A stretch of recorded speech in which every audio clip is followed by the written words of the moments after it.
While the landscape may be visually stunning, this is inhospitable terrain.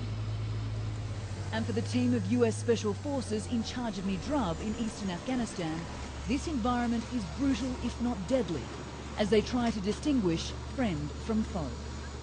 In the past few weeks, 8 IEDs have been found in this valley that harbours Taliban members and sympathisers. But 12-year-old Wasim has no loyalty to those he calls the bad people, after discovering a landmine near his home and reporting it to police. You and all the other kids, you know, like you guys look for that kind of stuff, or do you just notice something suspicious on the ground?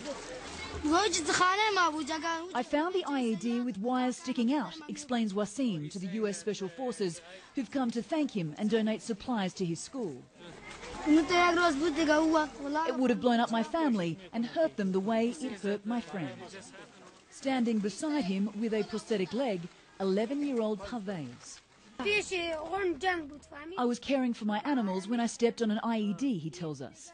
Without a leg, I feel hopeless. He's one of the many helpless victims caught up in a war that's been dragging on for almost 12 years. And a harsh reminder that the enemy is almost impossible to defeat.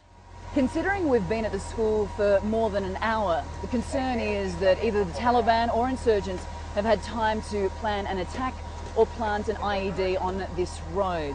And even though these guys have been on a mission to win hearts and minds in the village, they have to remain constantly vigilant because this is a hostile environment. Video? Yeah. He's just making a quick call. Less than 24 hours later, another IED is reported as Special Forces stop in at the local army checkpoint. It's like 400-500 meters east of this grid. So like there is the guys, they buried an IED last night. But the ANA is reluctant to search the property. All right, you're going to grab some of your dudes, and you're going to walk us over the compound, and then Afghans are going to search the compound. It's not going to be us. Yeah, they want an Afghan face on it. Fearing an ambush, a surveillance drone hovers overhead as the soldiers quickly surround the perimeter. Hey, Wilf, do you have any eyes on the ANA down there on the road? They move in. And a short time later, mortars and grenades are discovered.